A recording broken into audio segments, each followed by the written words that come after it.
Lột cái gì vậy? Đó, tâm hiện nhà mà chẳng tập bốc ở thế này mà.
Thờ lắm hả bà?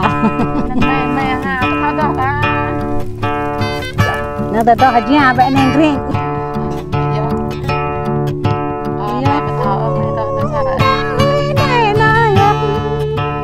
Có năm nay giặc ta gây bốc nhà bát con bát này nó mở mẹ ra ngàn của khúc тут này mẹ ngàn thu tay ở đó có bát chắc nào mọn kia ban này này đừng ngó kia lời này đây cái quy cha gấp này cái bắp cha có đừng đi thao đọa mười đừng ngó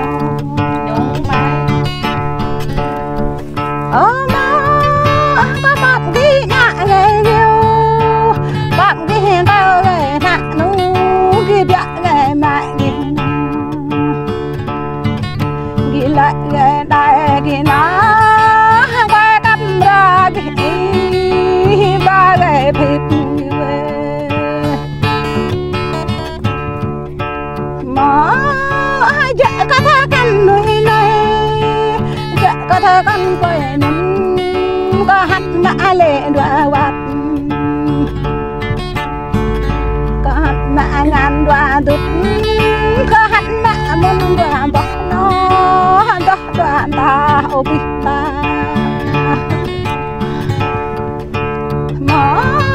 có vui mong ghi ở đâu quay quay này ở hát nó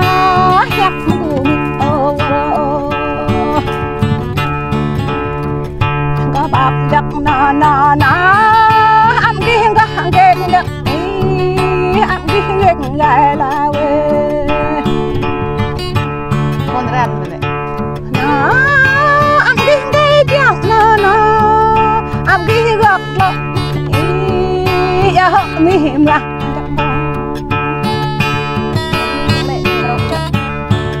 ya ra mi nhang giặc má nó lê chàng nè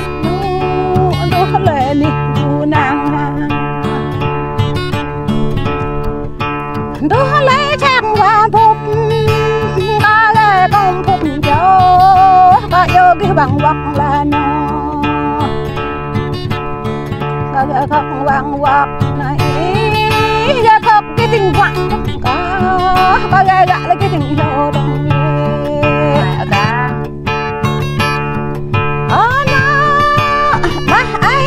ít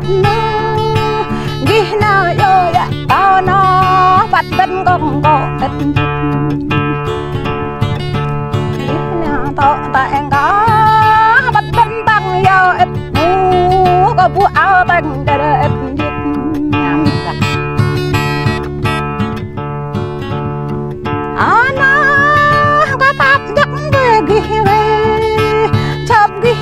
là dít ao cái hiểm là dít nằm cái vô là dít bao cái gọ nó dít băng gọ cái hít nó dít nó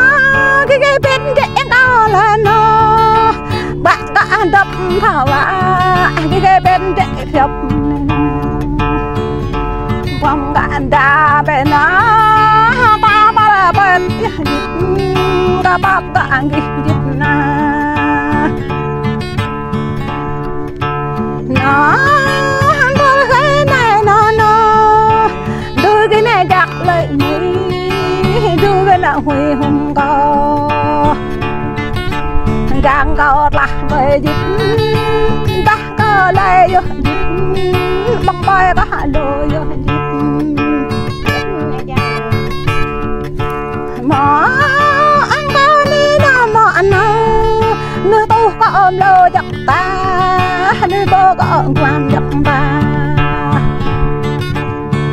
gần nhàm có đứt dập nó ta có mong tuôn ba ngàn ép bên này ta mong tuôn nào đó chợ cho hai cái bạn traiเลยฮะchợ trai cái bạn đặtเลยcó nhà có hai cái bạn lộcเลยฮะnói lên ác đi không bạn đó bốc bay có tạ bạc là nó bốc giang có tạ bọc là nó đó vợ thầy bên nu nơi vợ ở bên nu bốc cọ vợ cọ vô dịch vì